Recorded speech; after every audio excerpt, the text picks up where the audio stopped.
Hello, everyone. Good morning, good afternoon, good evening. Welcome.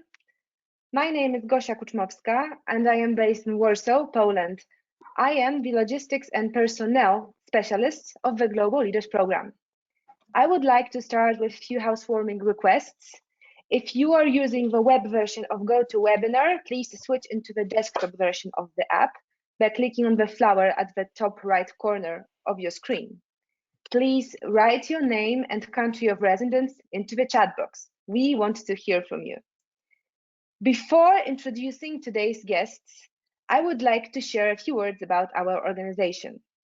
The Global Leaders Program offers an Ivy League curated executive graduate certificate in social entrepreneurship and cultural agency each year to an international cohort of 50 musical change makers distinguished by proven accomplishments and a persevering commitment to excel. Led in partnership with 9 top universities, among them Harvard, Duke, Georgetown, NYU, and McGill universities, the GLP's teaching faculty includes Nobel laureates, Grammy winners, and TED presenters who work with and support cohort members throughout a 9-month journey that combines online and in-person university-led courses and retreats with on-the-ground fieldwork in more than 40 countries around the world. Facing the pandemic, the Global Leaders Program initiated a series of events designed to support the continued growth of sidelined institutions and professionals from the music sector. So far, these open enrollment webinars have involved the participation of practitioners from more than 30 countries around the world. We feel honored to have you all here, and we do hope this initiative will keep helping you get through these challenging times. Today, as public officials, managers, and presenters, as well as board members, navigate a complex question on when and how to responsibly return to performance activities in venues, the Global Leaders Program and the Spanish Association of Symphony Orchestras, with support from Foundation BBVA, are co-presenting a new initiative, Resetting the Stage. From public health to economics, from event production to communication strategy, each conversation convenes a diverse group of industry experts to engage in examining next steps for the sector in a world transformed by social distancing. Now it is my great pleasure to introduce today's illustrious panelists. Mr. Benedikt Fohr, Chief Executive, Hong Kong Philharmonic. Benedikt has held CEO positions at Ensemble Recherche Freiburg, Camerata Salzburg, Orchestra Philharmonique de Luxembourg, Deutsche Radio Philharmonie, and since April 2019 is now with Hong Kong Philharmonic Orchestra. Sophie Gallade, Managing Director, Melbourne Symphony Orchestra. Sophie joined the orchestra in 2016 as its first female managing director, having previously held CEO positions at Queensland Symphony, Quebec Symphony, and Orford Arts Centre. A member of the Advisory Council of Harvard Business Review, Australia Institute of Company Directors, and CEO of Institute of Australia, Sophie began her career as a flutist in Europe. Maria Grundtman, Head of Negotiations, Swedish Performing Arts Association. Maria is Head of Negotiations at this association, an employers and industry association representing over 100 cultural organizations within the field of theater, music, dance, and circus in both private and public sector. Mark Pemberton, Director, Association of British Orchestras. Before joining the association, Mark was CEO of the National Operatic and Dramatic Association, the UK's representative body for amateur and community theatre, during which time he served as chair of Voluntary Arts England.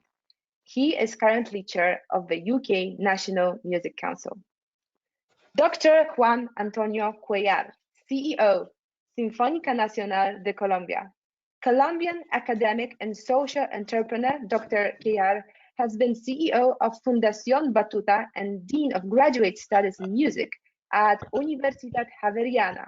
He is co-founder of Philharmónica Joven de Colombia, Executive VP at Fundación Azteca and CEO of Orchestra Sinfónica Nacional de Colombia. Resetting the Stage will be moderated by the Global Leaders Program alumna and manager at the Spanish Association of Symphony Orchestras, Natalie Osa Alzate. Natalie, welcome. If you would like to share a bit more about the partnership between our organization, please do. I pass the word on to you. Thank you, Gosha, and welcome all to this first session for the series Resetting the Stage. In the past weeks, we've been shocked by the crisis created by the world pandemic, and we've been facing new and unexpected challenges. So now we would like to concentrate our efforts on thinking and creating this new future that is just ahead of us. So we joined the Global Leaders Program with the aim of a start and inspiring and productive discussions, putting together all these wonderful industry experts from all around the world, because we believe that this is a time for sharing information, but it's also a great opportunity for sharing ideas, best practices, and reinforce our music sector. So thank you to all our panelists for accepting our invitation to be here. All of you, by the way, in different time zones right now. And thank you to all the participants for joining us in this important discussion. So like we have limited time and very interesting subjects, I would like to ask our panelists to briefly explain the current situation in their own countries or regions following these 4 points as a start. So the first one is about the general state and the government measures in each country. So please share any dates and information about the beginning of the lockdown, if you had a lockdown or if you have a lockdown right now, the general impact of the virus in the society, if you are not in a state of alarm, what's the general economic, social, health or security measures that have been taken, and also if your country has some specific measures for the cultural sector or for the music sector, and if there is any changes in the public funding for music organizations right now. So that's the first.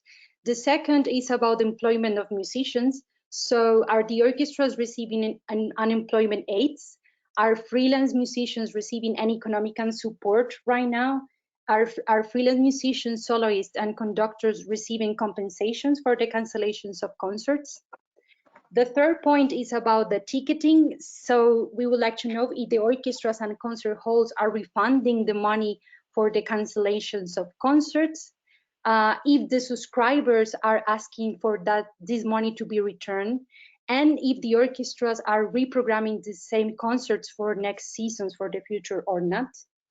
And the fourth point, it's about our near future, about the next season. Are the orchestras presenting the season normally, or you cancel the presentations of seasons?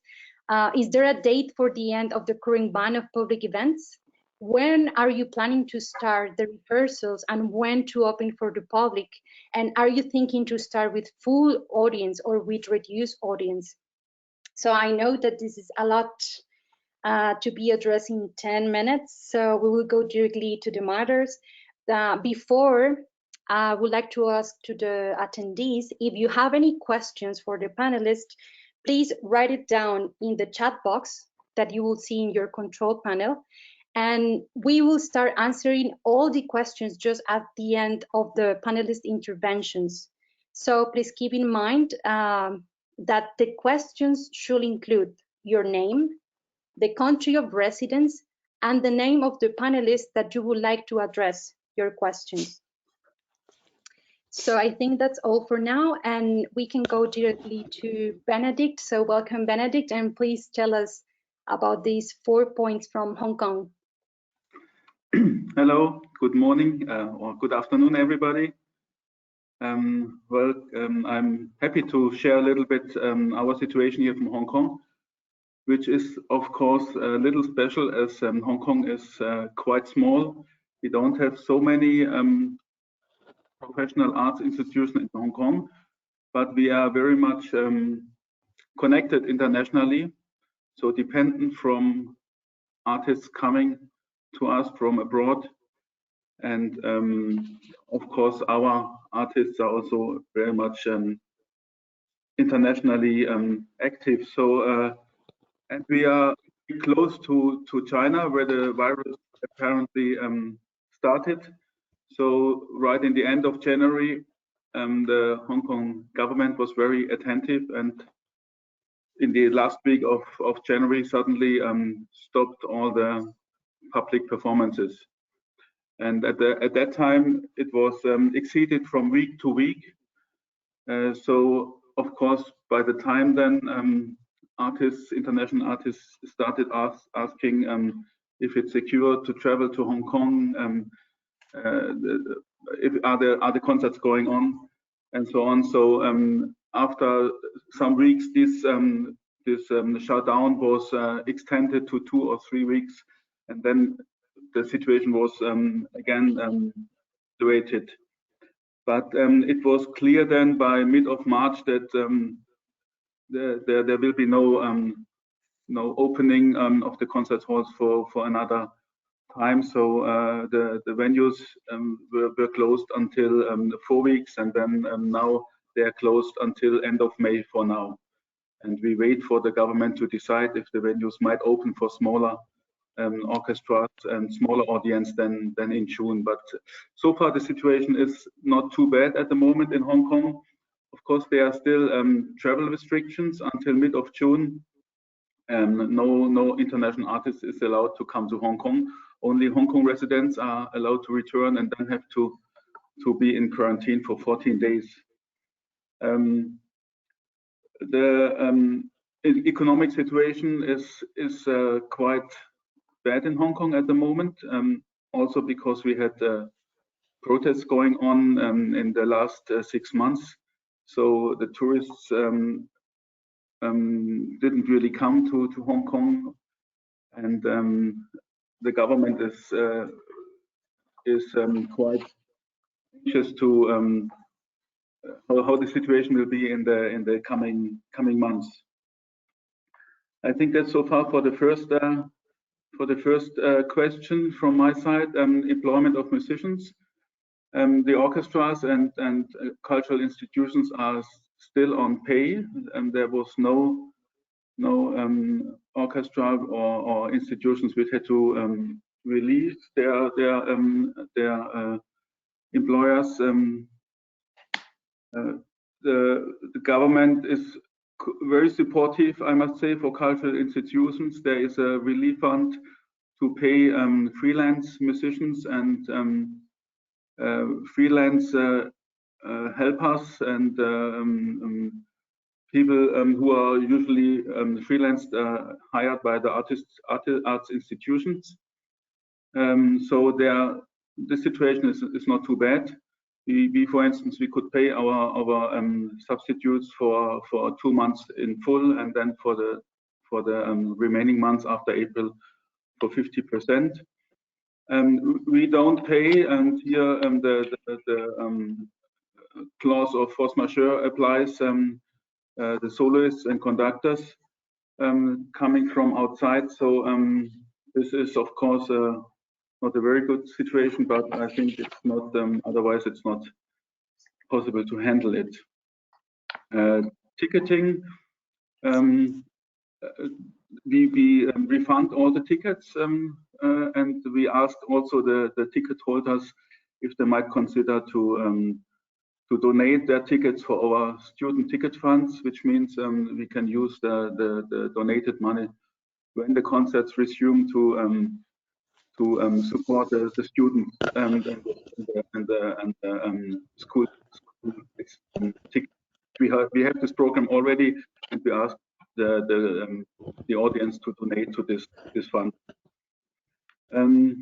When the concerts resume in normal, where we hope we can start a normal season in September, not knowing if the travel restrictions are still on by that time, and not knowing, of course, if the audience will be allowed to come back in 100%. So we revised our budget, and for the moment we calculate with 60% audience in the venue to be on the more careful side. Of course, we are also discussing now internally with all institutions and the government under which conditions we can open the venues, for the audience, what kind of security and health measures we should take, and also for the orchestra, of course, how can the seating will be, in which size the orchestra can be on stage, and what length the programs can have. So these discussions are going on, but I think we hope very much that we can open by September, maybe in June already in small formations, but this is not sure for the moment. So that's so far from Hong Kong. Great, thank you, Benedikt. I think you gave us a very, very general and a specific at the same time view. So Sophie, we're going to you to Australia, which is, by the way, 3 a.m. for you. So thank you for being here. My apologies if I don't sound fully awake. Thank you for inviting me. And here in Australia, in January, when Hong Kong was in the midst of it, we were watching what was happening in China and Hong Kong. And we have a large population of Chinese origin and Asian origin here, 24% of the population in Melbourne. So we were looking very much at what was happening. And we saw actually a decline in audience coming to our concert from that point on. In March 16, the Australian government announced strong measures, and we started having the pandemic crisis. I would say that actually when I look around the world, we are not so bad. There is 6,800 cases of COVID-19 in the whole of Australia, and only 97 deaths, which is very unfortunate, but it is a very small number compared to the UK or the United States, if I think of it. So the government has imposed strong measures right from the get-go, and we have seen 3 phases. So a first stage where on March 13, the government announced a ban that was starting on March 16 for events of more than 500 people. 3 days later, we went down to 100 people, and a couple of days later to 10 people gathering. So when that happened, what happened here at the MSO on March 16, when the whole country went dark, we decided live stream from the stage of the concert hall around the world and on YouTube, so free to air. It was very interesting. By the end of the concert, 5,500 people, so double the size of the hall, had watched online, and by 2 days later, we had more than 100,000 of people from 5 continents watching the concert.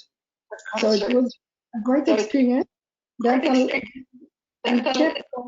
and we started a program digital that went to as far as we could, following all the measures.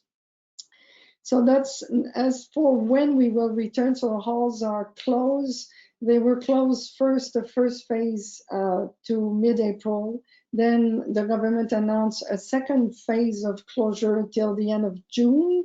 And we already know from the government that they will be announcing a third phase, most probably going to the end of September. It's quite unfortunate because when you're not sure, you can't cancel the concerts that are happening, let's say after June. So you are like, oh, what do we say to the agencies who have artists who probably will not be able to travel to Australia? As we are a continent and an island, government, one of the first measures that was imposed is a ban on international travel. So we are in a lockdown, but really no one can come to Australia. And we have only 2 airlines, 2 major airlines, Qantas and Virgin has gone under receivership. So it's by now we have only 1 airline, and it's only military or international aid that can travel. So we are here looking very much at the news and trying to see when we will be able to travel and get some artists from overseas to come to Australia. And the what we're being told is most probably in 2021. So that, and we don't know exactly when in the year. As our season, our calendar year, and not like in the Northern Hemisphere where you go from September to May, we go from January to December. It will have an impact on our season. So the government did not announce specific measures for the arts. They announced programs that would be across all industries, a little bit like in the UK. We have a program called Job Keeper that is actually an allocation of $1,500 per fortnight for everyone who can, for every institution, organization, or companies that want to retain their employees. And the other option is to go on unemployment.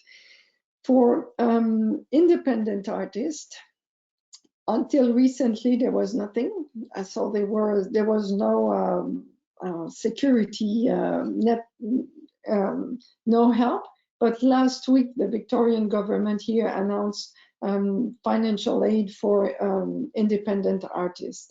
So that is a little bit of relief for them. So when that happened, the MSO employs 400 musicians, permanent, casual, and staff.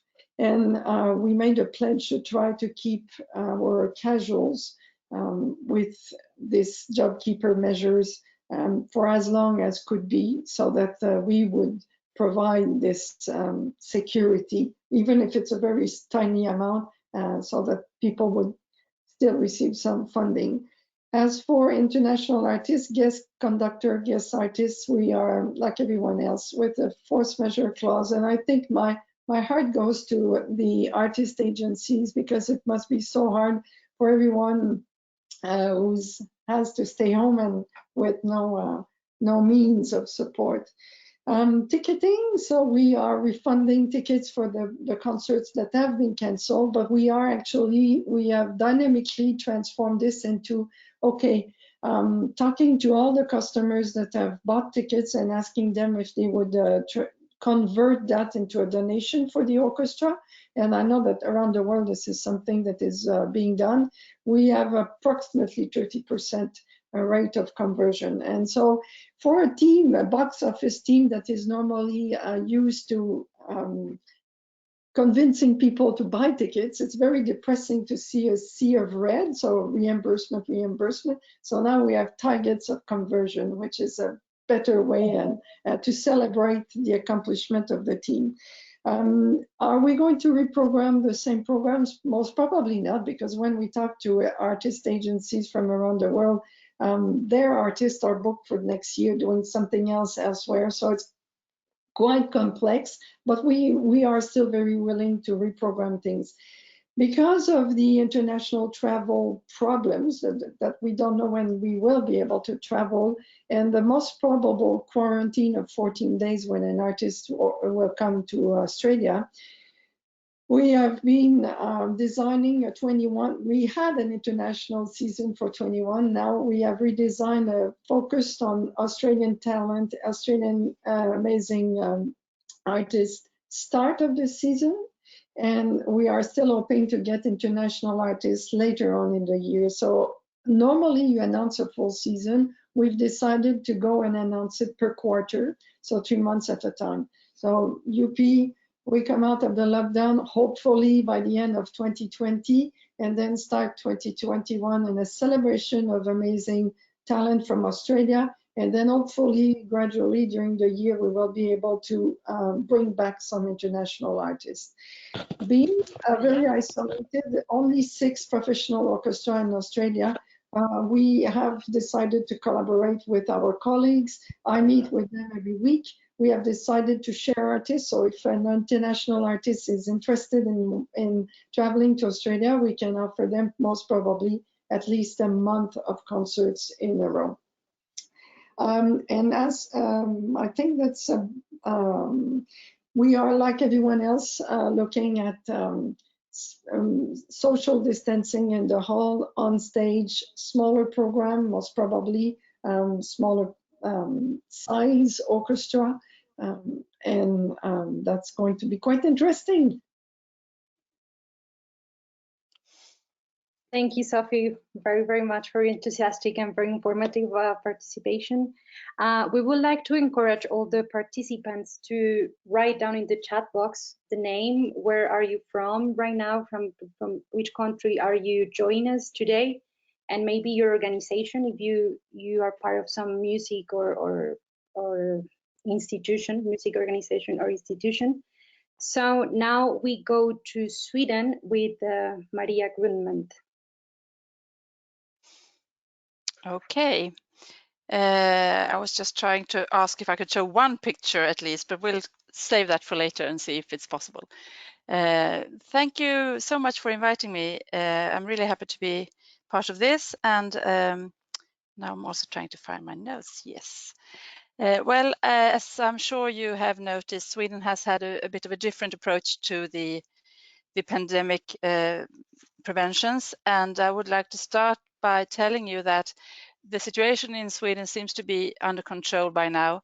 The hospital situation in Stockholm has been in control. There has never been a shortage of intensive care units, and now the level of sick persons and are starting to decline in Stockholm. And the expectation is that next week about a third of all the inhabitants in Stockholm will have had the COVID-19 disease. That's an estimation. Of course, there will be a continued spread in Sweden, but hopefully we have learned especially how to prevent it from spreading in the houses of elderly, which is the biggest failure in Sweden, that the hygienic standards weren't high enough to stop it from spreading, but that also has been starting to decline now. That's where the biggest negative effect has been in Sweden. Of course, it has been a negative effect on the economy, and for instance, we expect to have an unemployment rate of around 10% next year in Sweden, which of course is not as bad as in some other countries. I think in Southern Europe, some of you expect around 20%, which of course is even worse. The economy in Sweden has been and is rather strong, so the possibilities to aid now and especially later to restart the economy are still quite good. But of course, the problem for our members and for the orchestras and the opera houses is that the fight for, or the competition for public funding will be even worse. And even before this crisis, that was the biggest concern for our members, that we see that the funding is slowly decreasing compared to other sectors. And if I would start with the government measures, we have had no lockdown in Sweden, as you know. The only harsh decisions are against public gatherings, and the 11th of March was the first ban of gatherings of more than 500 people. That is only in the audiences, not counting the orchestras, but still now since the 27th of March we're down to 50 people in the audience, and that for most of our members, the orchestras in Sweden, has meant a close down. And that is until further notice, so we still have no information about when this is going to end, but probably sometime nearer to the summer we expect to have a bigger amount of audiences to be allowed again. There are restrictions for entrance to Sweden, so non-Swedish citizens are restricted, and restaurants and shops are open, but they have restrictions. So safety distances of 1.5 meters are to be arranged, and if the shops or the restaurants can't control that, they are shut down. And that happens. We have only recommendations from our public health agency, but as you might have heard, in Sweden, people actually follow these recommendations. So the effect are more or less the same here as they are in other countries, although you can always find television photos of people gathering somewhere in the city. But if you go out, you see that shops and streets are rather empty at the moment.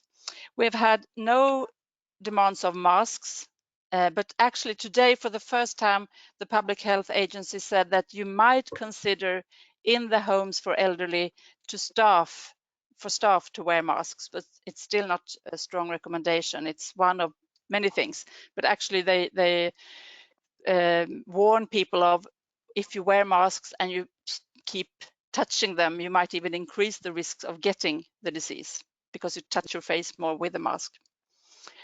We have had some general support for short time work and lowered pay, but that usually does not apply to the public funded orchestras.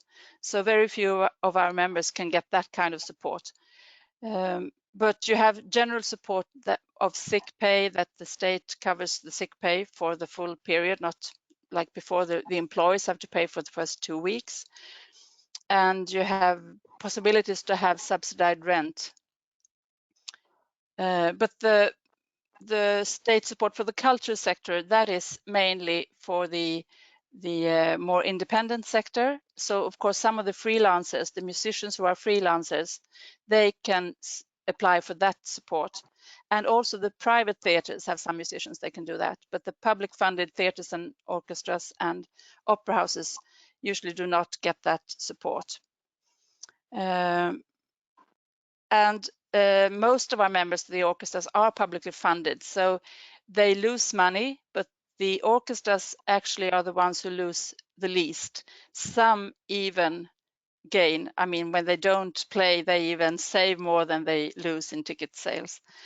But the opera houses, on the other hand, are the worst, because we have opera orchestras as well, and they really they lose the most because they have already spent everything, and when they come to the last to the premiere, they are supposed to get some back and they don't. But of course the funding for this year is not retracted, so like you said before, you keep your musicians on their employments for now, but the concerns are for next year and the year after that, because we see this is going to be a long-term crisis.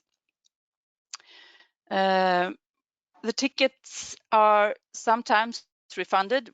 Our advice to our members is that they do not have to refund if it's a force majeure situation, but they do sometimes anyway.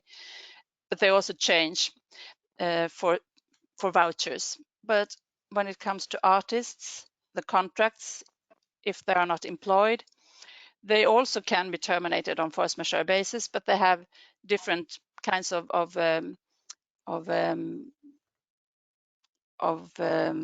deals instead of postponing for next or even the year after, or sometimes they pay part of the contract for the near term contract. The others sometimes are actually cancelled. And it also depends, of course, sometimes the artists cancel because they can't find a flight to come here. So there are different negotiations there. The ticket sales for next year have started, and actually some of them say that there is a big interest. They do open ticket sales, so if they actually can't go in the autumn, they will refund these tickets for the whole year. When it comes to the orchestra's measures, which I would like to say is about next season, but already this season, is that there were some initial shutdowns by the orchestras for maybe 2 or 3 weeks. But after that, our members have already started rehearsing and giving live concerts that are streamed, or they record digitally and put them out on their play channels on demand. And it has been an actual digital boom in Sweden, with some had already prepared and some are doing for the first time now so many recordings, and combined with live performances outdoors, actually outside houses for elderlies, but mostly it is a lot of live streaming and recordings for the play channels. And for instance, the Stockholm Symphony Orchestra, they've had 350 visits, and one of the concerts had 3,500 visitors or public digitally. And they get reviews. They get actually audiences from Australia and Germany, and they had reviews in The Guardian. So it really is a fantastic example of how this situation has spurred a lot of invention and new development. And we hope that this will continue after this situation. And I will tell you a little bit about it in the end, but when it comes to the planning now, they do actually plan for a possible opening this summer or this autumn, but parallelly they plan for continuing developing the digital performances. Also, it is important for those who have had their funding and will not lose the funding for this year to show that they actually are producing, they are delivering to the audience, to the public for their money. And when they do this, they have also voluntary restrictions of 1.5 meters in between the musicians and 2 meters in front or behind, and no other special measures than the regular. And mostly what the reports I get is that the musicians are okay with this. There are some who are worried or have conditions that make them more vulnerable, and then of course they stay at home, or they maybe come in just by themselves to make a soloist recording, or they play in smaller groups. And this initiative has all these kind of digital productions are partly managed through the collective agreements that our organization managed to make in the early beginning, already in March, with our unions for the musicians and for the actors, that they actually saw the possibility and also the need to reach out and to make it possible to show what they are doing. So this is founded on a mutual agreement with the musicians, and that's something that we are very proud of, both our organizations and the musicians. Well, that's great. And yes, yeah. I think that's did that cover all your bullet points?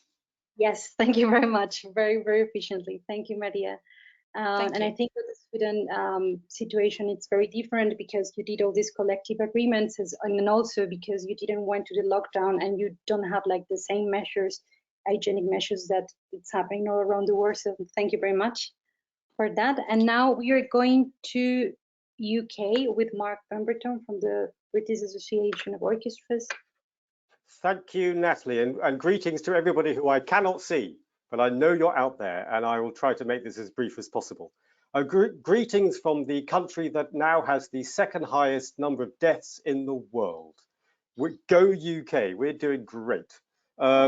We are in a pretty bad way, I have to say. We've had a government that really hasn't had much of a clue as to what to do. So I was on a call with our Secretary of State for Culture on the 3rd of March, where the Deputy Chief Medical Officer of our country assured me and everybody else working in culture and sport that there was no prospect of closing down mass gatherings. By mid-March, that all started falling apart. So initially, we decided that we would be like Sweden. We would be nice and lax, and we'd let people look after themselves, but we wouldn't impose, tell them what to do. We then decided that that wasn't quite working, so that we would not shut anything down, but we'd tell people not to go to any theatre, concerts or anything. Just don't go, but we're not actually closing them. That didn't work either. So eventually on 23rd of March, the official edict was out there of national lockdown. We have absolutely no idea when that's going to finish. We are stuck with it now for 8 weeks. There is no plan. We have not seen, as other countries have, a kind of phasing of how things will reopen. We are still very much shut down and have no prospect of knowing when that will happen. So what impact did that have on orchestras? Absolutely profound. You have to understand that in the UK, as we share with Australia, our levels of public subsidy are much lower than on continental Europe. We do not get 80% of our income from subsidy. It's more like 25 to 30%. And my orchestras earn on average 50% of their income through ticket sales and commercial activity and recordings. So, and the remaining, so 30% subsidy, 20% fundraised, 50% earned. So you're seeing the entire eradication of all of their earned income. This is absolutely disastrous. So initially, every single orchestra was automatically bankrupt on a long-standing national shutdown. The government did implement rushed through some business support measures. So we get the same business support measures as any other business, which is a furlough scheme, giving 80% of salary up to a maximum £2,500 a month, and a self-employed income support scheme, where our research shows that 30% of freelance musicians are not eligible.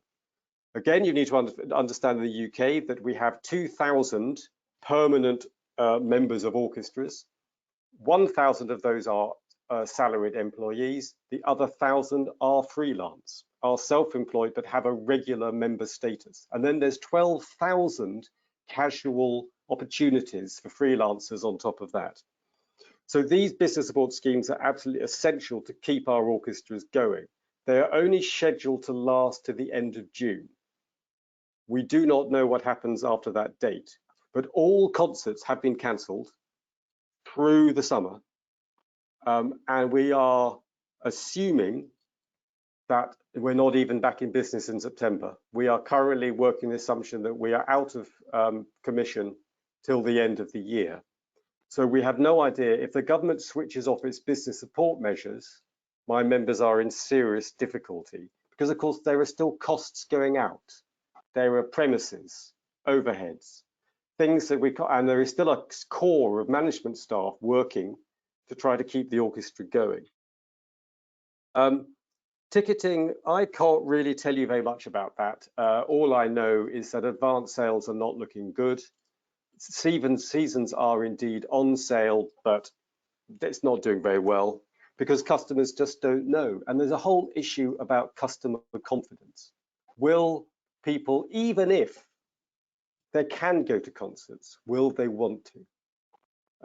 Especially as we have an older audience who may be less comfortable about going into a confined space. So what we know is looking like, even if, and as I say, this is what we're seeing in other European countries, there could be we might be told we can open our doors, but subject to these public health restrictions, which are going to mean that customers will have to, the audience have to queue up to get in, wash their hands, no food and drink, possibly wearing face coverings, only 1 in every 4 seats sold in the hall.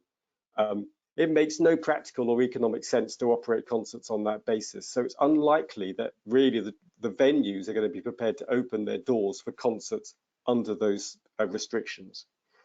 So we have to be looking to a situation where we return to normality.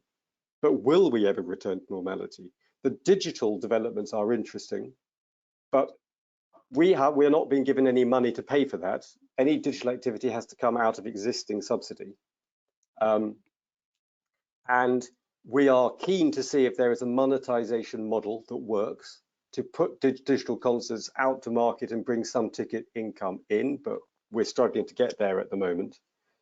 So really, I haven't got a very optimistic picture. It's not going particularly well. Then this then, as a global leaders program, sets up challenges for leaders. And that's what really is how do we help the people who are running these orchestras navigate their way through this extremely challenging situation? Because the other news we had today is that the UK now faces its deepest ever recession. Our economy will contract by at least 14% this year. But it may be that the economy will recover in 2021. So we just look to 2021 as when maybe we can get back to some semblance of normality. But I'm not sure how many of my orchestras, how resilient they will be to get through to that point. So fingers crossed, we'll be all right. Thank you, Mark. Thank you very much for your honest intervention.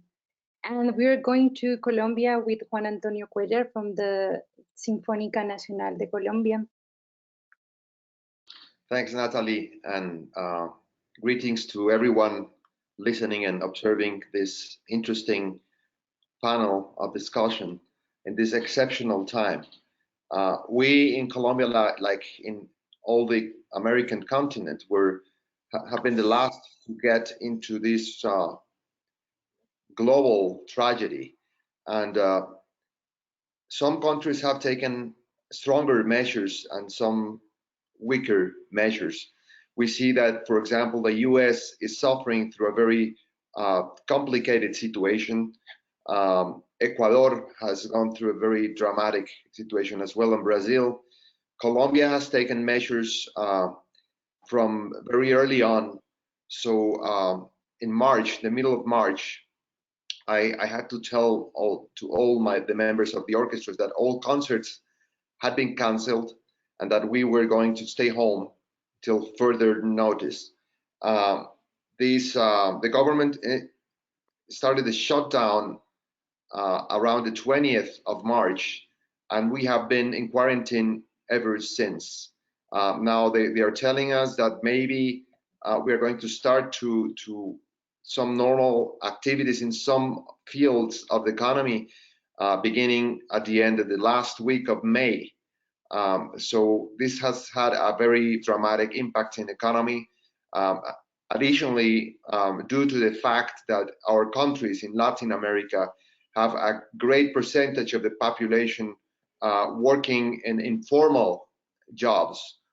So unemployment is going to be dramatic during this crisis and after. The government has taken some measures to provide some support to unemployed people, and even those employees from companies that are underpaid due to the situation, they're going to get a compensation from the government, which is very nice for thousands of families. Including those families, of course, the ones associated with musicians in symphony orchestras have been affected. And we have different types of orchestras and especially different types of funding for these orchestras. Fortunately, the National Symphony Orchestra is supported by the national government on the head of the Minister of Culture. And so it's pretty much the same situation with the Bogota Philharmonic and the Medellin Philharmonic and some other orchestras around the country that have public funding. But for those freelance or funded by private organizations, the situation is quite different. We have a number of colleagues that are now without any pay, trying to survive and trying to bring their families through this process. So it's for some of our colleagues, it's actually a very difficult time. So we have started some sort of a number of actions through the Union of the Orchestras to help those colleagues that are suffering. So these measures that the government is taking are going to be, in some way, they are going to ease the situation for these colleagues. But it's not clear when they can, or we all can be back into the concert business from which many of those orchestras survive. In terms of employment of musicians, well, I said that these different categories, what we see is that probably in the near future, the funding is going to be less than it is normally. We are expecting for the rest of the year and even for 2021, some funding cuts from the government to these orchestras that are funded by the public sector. We don't know, but what we're anticipating that something of that sort will happen. So in terms of ticketing and concert sales, most of us have a system of ticketing that is outsourced, and they are taking care of the refunding, and they are taking care of the reprogramming of some of the events. For the National Symphony Orchestra of Colombia, we have decided to cancel every concert already programmed for the rest of the year, and we are considering also the possibility of canceling every concert for the first semester of next year, being realistic. At the same time, we have gone through a path of learning audio to belong better with the audiovisual business. So we made an agreement with national TV and radio, and we are starting to produce some materials with the musicians recording at home. You probably have seen a few of those. Some orchestras in the world are doing this. And we're doing this in a very consistent way, producing at least 1 or 2 of these very short videos every week.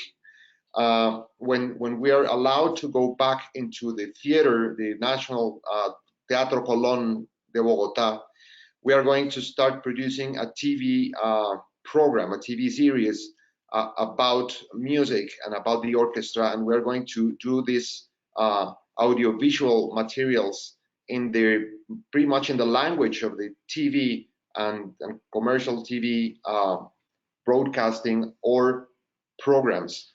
So what we are doing now is we are actually resetting the stage. We're moving towards the audiovisual production business, because that's what we think that is going to be safe doing, and we are going to be flexible enough to adapt the orchestra to the situation of the way we can record and film the orchestra. Not everyone together can be allowed at the beginning of the following stage. We are aware that the orchestra in full cannot be performing at the same time. So we are going to take advantage of the digital and the possibility of manipulating the recording process, so we can end up with very nice outcome, but not produced in the traditional way that we have been used to. And that takes me to say that when this happened, we basically realized that the orchestra has been pretty much following the same path or the same model as in the 19th century. And now we are forced to take advantage of technology and to take advantage of the possibility of distribution and connection that we now have. So we are starting to become something that is very local, attached to a theater and to a particular community, and belong and start becoming something more global and more connected to the reality of many more people around our countries and the globe. What I see now, when we released the first video, within a week we had more than 3,000 views of that particular video, and more than 100 comments on YouTube. Nothing of that sort is comparable to the performance on stage, where you can have, maybe when we have totally full house, we can get to around 1,000 people or 1,200 people, and we get normally no more comments than 4 or 5 after a performance. So now this is kind of opening a new opportunity for orchestras. We have already started recording for a pop music producer, recording from home. So there's also a new possibility for a new business for us. When we can get together to do this, maybe recording could be more substantial for the activities of the orchestra.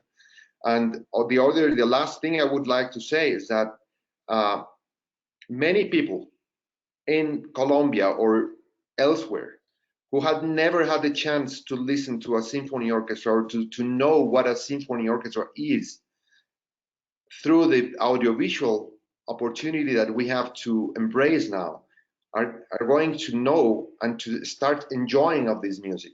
So our expectation is that when this thing is finally over, maybe in a year or something like that, if we are smart enough using technology, we are going to have many more people interested in attending our concerts. And for those, especially in Europe and the US, who are accustomed to an audience of elderly, of people above 60 years old, now we might have the opportunity to get to those younger generations who would be thrilled to go finally, after the crisis, to a symphonic concert. Thank you.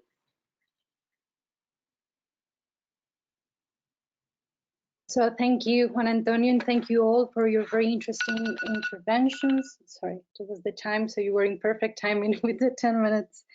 So we're going now to the chat box to answer some questions from the audience, if that's okay with you.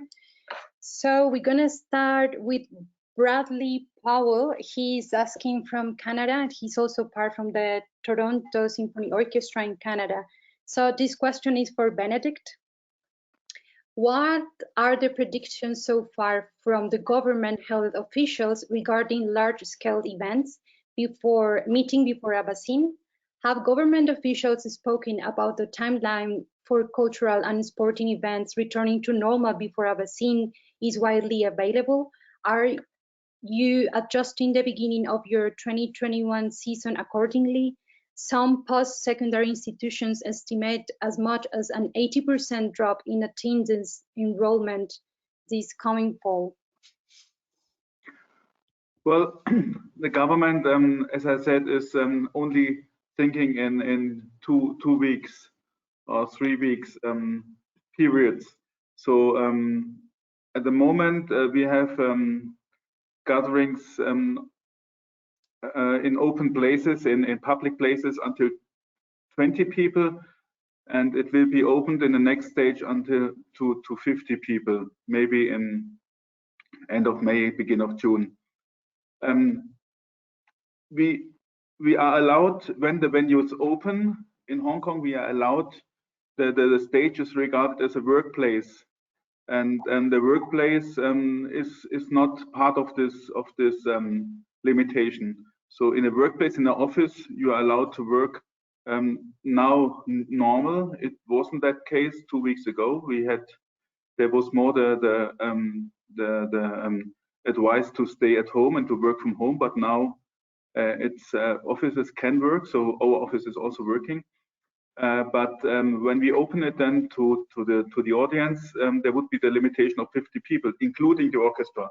So this is until end of May, beginning of June. We are thinking positive. I mean, of course, we all have this plan B for the opening of the season, but we think that the situation might be relaxed in Hong Kong, so that we can open in September with a reduced audience of 60%. But the government doesn't give this number. The government is, as I said, deciding from more or less week to week here in Hong Kong. Does this answer somehow the question? Thank you, Benedikt. Yeah, that was the question from Bradley Powell, that it's also an alumni from the Global Leaders Program. So it's good to know that we have alumni around here too. So the second question is for Sophie. Sophie, this question is from Barro Biela. He's the executive director with the Wheeling Symphony in Montana in USA. So he asked, I have a question related to what are the plans each of the symphonies have to monetize any digital or streaming services until reopening? Yeah, good question. I think in Australia, most symphonies did not have a digital plan, or were streaming on YouTube maybe, or Facebook, some little concerts or events. Now we're forced to go fast forward, and that's what MSO did. I'm very happy actually to see that it's the best way to engage, as Juan was saying. It engages with many more people than you would normally get in your hall. So for example, the MSO, by now, we have had 7 weeks of digital program and have had 350,000 people who have watched our concerts. While normally in a full year, in a full season, we have maybe up to 400,000 people who come to our concert live audience. So we're very proud that in such a short period, we've been able to achieve such a large audience. Now, what we've done, every time we've been on YouTube, it's free to air, so you're not getting revenues. Actually, you can get revenues from YouTube, but you need a certain numbers of hundreds of thousands of viewers, and the length of the view is one of the criteria that's very important. When YouTube starts getting ad money, advertisement, then you can receive royalties. We have started receiving royalties. They're tiny. I would not be able to pay my musician for one concert with that, but still we keep going. The model we are looking at the MSO, because my other colleagues have decided to just post on Facebook or post former concerts that had been broadcasted in the past, which we are also doing, but we're thinking of a model more like the Berlin Phil, where you have a digital concert hall and go behind a paywall for your members, so that if people are a little afraid of coming back in the hall and experience live music, they could decide to stay home and through a membership watch the concerts online. So this is something we're working on at the MSO, and we have a partnership with Unitel. Unitel is the company that was founded by Berlin Phil and sells to broadcasters around the world different concerts. So this is something that we're working with them, with the National Broadcasting Corporation. So it's something we're really focused on, investing in the digital world. Now, MSO is like any UK orchestra, approximately 30% of public funding, dependent on our earned revenue. So we're actually fighting for our survival. We're not sure we will not go tip over, we'll go down. So it's quite stressful, like I'm sure it is for all my colleagues, to manage, your survival and try to develop your future in a different future. So we're really working like everyone else on social distancing, but at the same time, and returning in the hall, but trying to maybe stream from the stage, even if there's no audience in front of you. Thank you, Sophie. So following this subject about the streaming and digital life, Ana Mateo, she's the president from the Spanish Association of Orchestras. She's asking to Maria Grundtman in Sweden, can we live on digital and streaming? Do you see any threats in this regarding the live performance? If we can live only on that, is that a question? Or if you can see any threats in this regarding any the live positive effects? Yeah. Yes, like many of you, like Juan Antonio also said, this is a fantastic opportunity to show that there is an interest in this, and it's a huge big audience out there, but not as an alternative, but as a something extra. It's when you can't reach the concert halls like now, it is something that it's an alternative, but afterwards I think it will be both. It will be a way to enter this world, and it will be for people who can't actually go there because they are old or sick or live far away, but there will always be people who want to also go to the live concerts. But I think we will have to, and that discussion has started in Sweden now, how to find ways of also have tickets or sales digitally, that you have to find different ways of both season tickets or other ways of actually getting money in this way. It can't be something that is for free forever, but like other areas like the journalist sector or other sectors, they start like this with two different worlds, the analog and the digital world, and then they merge. And we are starting now discussions of both the technical sides, how we develop that to make this possibility to digitalize to be more available for also the smaller orchestras. At the same time, we're starting the discussion on how to get money into the sector also. It is a special challenge for our orchestras who are already publicly funded to again ask the public to pay for the tickets, but since we already do that for those who go to the concert, it shouldn't be a problem. But that discussion has been for at least the Radio Symphony Orchestra. So was that, I don't know if that was the question. Yes, great, thanks. Thanks, Maria. And following the same subject, this question is for Mark Pemberton. This is asked by Maria Gardolinska. She said, if I understood correctly, you said that one of the challenges that the British orchestras are facing is the difficulty and cost of setting up the digital infrastructure to start streaming performances. I know that many freelance musicians are coping with the same issue all over the world. I have heard about some startups planning on developing specialized digital tools for musicians to stream and monetize their streaming. Do you think that the existence of such a platform would facilitate things for the orchestras? I feel strongly for all musicians in Great Britain since I've worked on the Bournemouth Symphony Orchestra for the past 2 years. Any high quality platform is going to be welcome. Part of the problem is that people are using platforms like YouTube or Facebook video, which are simply low quality. I've actually heard say that certainly when musicians are using their own iPhones, there are actually notes that will not be picked up by an iPhone. So we are actually giving our audiences a low quality product. So we need firstly to focus on how do we get better quality. And it's not just about concert presentation. We also are interested in how you monetize our learning and participation work. Because we also want to reach into care homes, reach into schools, which is something we've become extremely good at doing.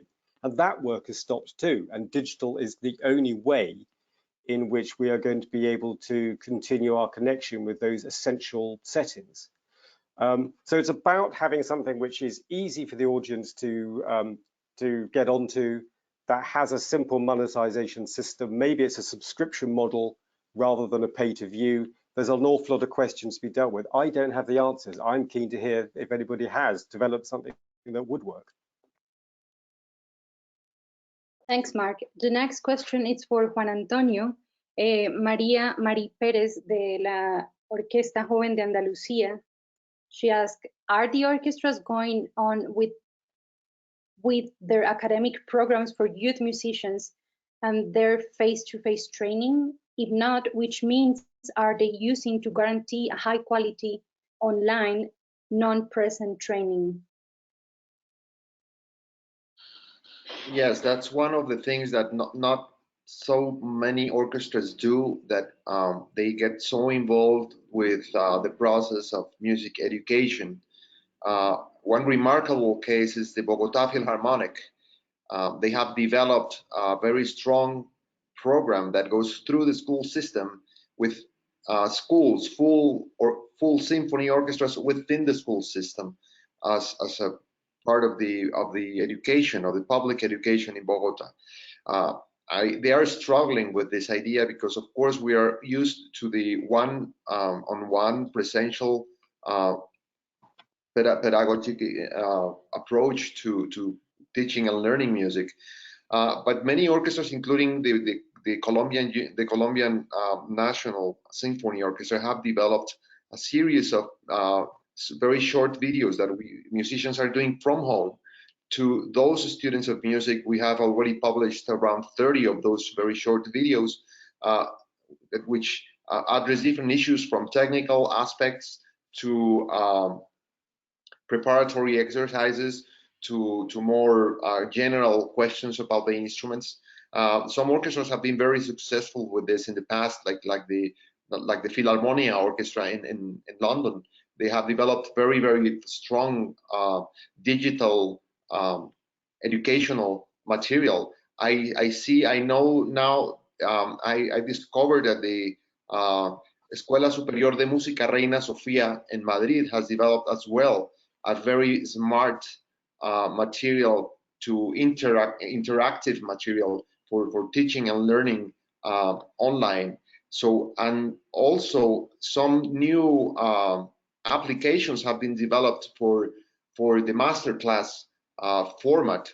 So I'm pretty sure we are going to find ways to implement educational new forms of pedagogy using the orchestra resources and addressing needs of people wanting to learn and wanting to connect. One of the beautiful outcomes so far, which is like a very short period of time to say so, but is that we have a better interaction. We're opening every Wednesday. We have, for example, an open discussion in Instagram, and we have had a large number of students enrolled in those activities, just pretty much asking questions to musicians in the orchestra. We pick only 2 musicians at a time, and so that at least for us, it gives us one little idea of how to open the path for digital interaction with students during these times. And maybe, who knows, maybe after the crisis is over, we have gained a new platform for reaching out to communities. Thank you, Juan Antonio. And we would like to say that we are very amazed to see all the countries and all the people from all around the world that is participating right now through the chat. And we would like also to tell you that you can ask questions in Spanish. You don't have to do it in English. We can translate, or Portuguese, or many languages. So try to write down the question in your language if you don't feel secure to do it in English, and we will translate it for the presenters. And we also would like to recognize that Marta Gardolinska, the one for the question before, she's right now one of the conducting fellows in Los Angeles Philharmonic. So good to see that we have people from all kinds of prospects in the music business. So the next question is for Benedikt. It's from Carolina Marquez from Medea Arts Management. Have you thought of a way of polling audiences to see what format and in which conditions they will feel safe enough to return to the halls? No, I mean, as nobody knows how the situations will develop, I think it's difficult at the moment to get out to the audience and to ask under which conditions you would be ready to come back on stage or in the venues. I think this is something we have to figure out when it's time. So when, for us, for instance, when the venues open, then we can see under which conditions we can allow the audience. And as a colleague said, I'm sure as the audience is more on the elderly side, so they will be very careful to come back to the venues in the beginning. Maybe we can by then have another audience, a younger audience, motivated by all the online activities which are at the moment going on, and which maybe we can also adapt the programs more to a more popular side and to attract. I know, for instance, that some American orchestras, they are totally rescheduling their season and not doing so much contemporary music, maybe on the core repertoire side, just to bring when the venues then open, to bring the known music back to the audience, not and maybe attract another audience which is not the normal audience for the venues. But no, we didn't do research at the moment with the audience. Yeah, Sophie, would you like to take the question? Well, we have started doing. We're surveying our audience. The first we're going to do it in 3 waves, and this is across the country. So it's a collaboration between government and orchestras. And so far, the results are very reluctant to come back in the hall if there's not either a vaccine or some really strong measures of hygiene and so on. The other thing we've started doing is price sensitivity research, because Richard Bakers in the UK are actually doing a major studies across orchestra around the world to see if our audience are will be sensitive to pricing when we come back in the halls, especially if we come back with programs that are different, smaller programs, like not playing Mahler anymore, but more Mozart, Beethoven size program, having also shorter program, no interval. So it's quite interesting to see results coming out. We will have a big shift, I think, in price sensitivity and behavioral behaviors of our audiences. Thank you, Sophie. Yeah, actually, we heard this morning in the European Orchestras Forum that Norway is also doing a research in that sense. So it will be very interesting to share all these results later, because we will have to think about it. The next question is for Mark, from Maria Catalina Prieto from the Medellin Philharmonic Orchestra. She says, are orchestra musicians still being paid, or have they had reductions? And what about the administrative staff? So as I explained, we have two schemes, one for employed workers, one for self-employed.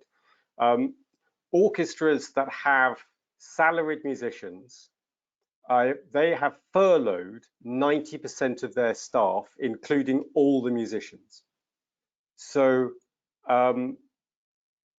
you can see that the musicians will now be limited to a monthly salary through the state of £2,500 a year maximum. So that will mean some potential reduction in their earnings. And on the self-employed scheme, the government selects who gets it. So for self-employed musicians, where of course there are no longer any concerts they're going to be paid for, they will, with luck, be getting money through that. It's better than nothing. But there are, however, some orchestras that have chosen not to furlough their musicians. This is where the amount of public subsidy they get is greater than the amount of earned income they would have expected, and they feel an obligation to actually retain their musicians, and that gives them an advantage because they can then do more digital work. Thanks, Mark. We have one question for Maria. This is from Fabiane Krause from Classical Next in Germany. She asked, are you developing new concert formats, and what could they look like? Well, the thing I know is that now they are adapting the formats for this pandemic situation. Like I said, they have 45 musicians on stage, which means, like, for instance, they had a planned concert where Alan Gilbert was supposed to have the first symphony of Schumann, and instead they have to change it for Haydn's 88th symphony because of the settings. So that is one thing. But then I don't think it's a new format. I mean, it's chamber music. There are smaller groups, and they have two different film teams, and one is specialized in streaming, and the other is making films of chamber music. So I think it's what, like Mark said before, the quality is very important, of course, if this is going to be a long-term part of the orchestra's production. And then that's what I said before, you can see new companies, new experts developing in collaboration with the orchestras. And maybe there will be new formats, but for the moment, I think it's more like finding the technical skills or formats for different kinds of music. It's still the same music. That's what I hear. Maybe the playing outdoors for the elderly, setting up tents on the street, that is a new format, but I think that will disappear when the situation changes. Thanks, Maria. And talking about new formats, this question is for Sophie from Francesca Calero. Do you see new collaborations between the music industry and other sectors that had not happened before, such as, for example, working closely with the science or engineer community to investigate ventilation systems in the halls?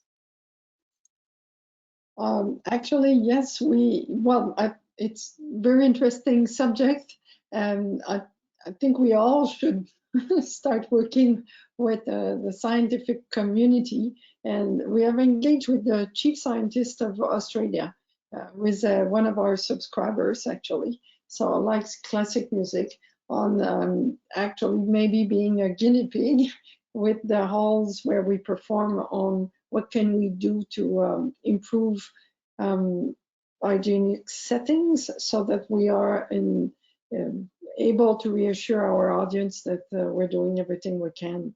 So we're looking at that right now. I think it's a good idea. Thanks, Sophie. This question is for Mark from Ana Mateo from Maeos, Spain. How it's affecting, this situation is affecting sponsorship and the relationship with donors? It's having quite a bad effect, because obviously a lot of the philanthropic money that comes in is linked to activity. It is to support a concert season. Often it's to support learning and participation work. If that work is not happening, therefore the gift is no longer valid. So yes, we have seen a downturn in our contributed income, which adds to the problem of the disappearance of all earned income. Thank you. We have one question for Juan Antonio from Darius Fohr Holmand, I hope it's pronounced like that, from United States. Question: what do you envision the future of live performances looking like as a result of the current situation we are facing? Do you see your organization resuming in the fall with the reinvent of moving forward full steam ahead or not? Yes, I think there will be a change in the format. I think because if we are successful doing the digital and TV show format, then the audiences are going to change a little bit, and they are going to find interesting not only the orchestra but also the venue, because the venue will become as something that is very appealing to people who have never been in a venue like that. So we have to be open to different formats. What I think, for instance, is that the performances are going to be shorter and with no intermission. That's one of the aspects that I see might change. Other things that might change, that it's more informal in terms of the relationship with the audience. People that would be more come and go a situation for the audience. The performances being more fresh, more with a lot more variety, with some digital elements within. And also what is going to change is the expectation campaigns for those performances. If we open a channel through TV or through social media that is functioning for a number of months during the crisis, and we keep going with those, then the expectations for a performance could increase, and then the ways to announce those performances are going to be different. So yes, I think we are going to end up with a different way of performing and a different way of relating to the audience.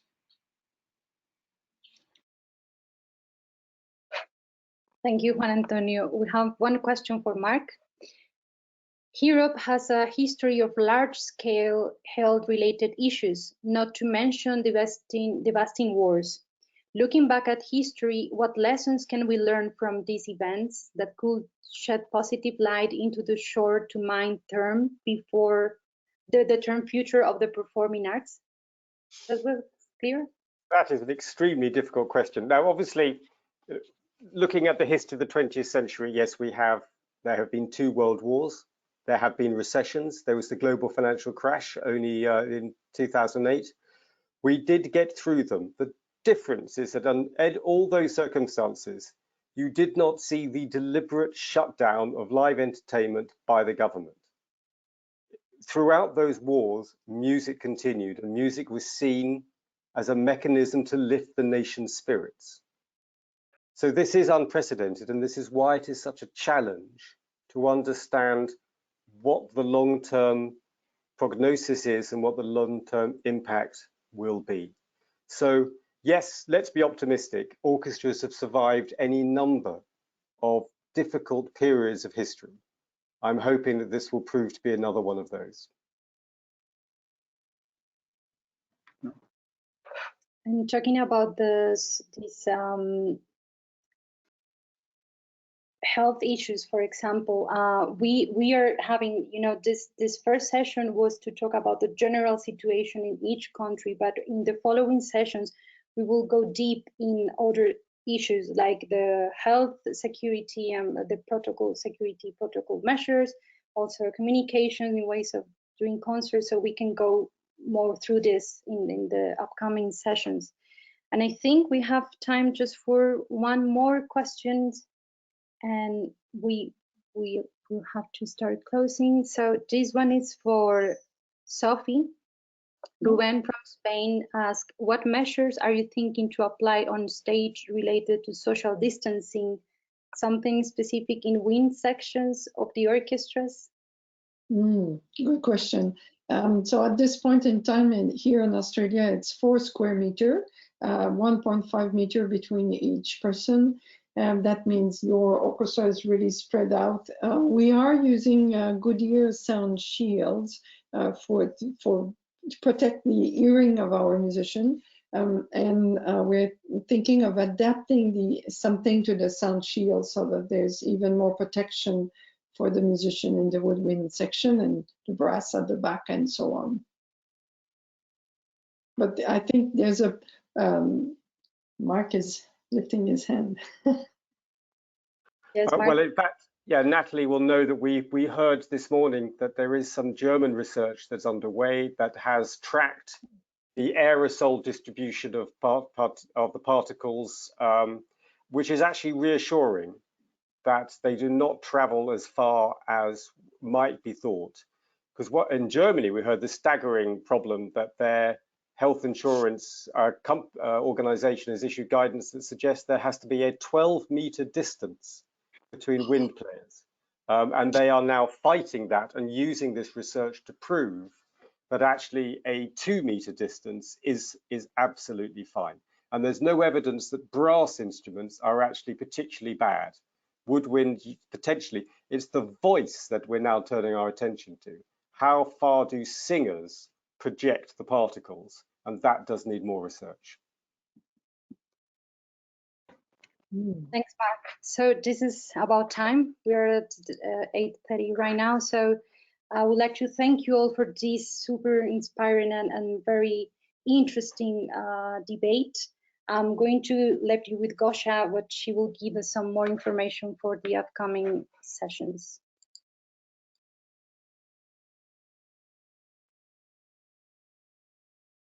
Thank you, Natalie, and thank you all the wonderful panelists. This was a very, very interesting discussion, and I'm sure that we could go on for hours like this. Thank you so much for sharing your expertise and ideas. I would like to invite all of you to our upcoming sessions, and the nearest one is happening on May 14, Protecting Audiences and Artists, Public Health. And among the panelists invited to participate are representatives of Performing Arts Employers Association, League of Europe, Singapore Symphony Group, and Orchestra Sinfónica del Principado de Asturias, as well as Teatro del Lago de Chile, as well as public health representatives. I encourage you to join this session and stay with us throughout all the events in May. I would also like to invite you today, if you don't have enough, to join our continuing education series. We have Sue Hoyle from CLOR Leadership, who will talk about changing the culture of leadership and leadership of culture. The moderators for this discussion are Dr. Mark Chowchow from New England Conservatory and Katya Gorbatyuk from London Symphony Orchestra. This is happening just in 30 minutes. You can join in through our website, globalleaders.com, globalleadersprogram.com, and we all hope to see you there. Thank you so much. Have a good evening, have a good day, have a great afternoon. Bye. Bye-bye.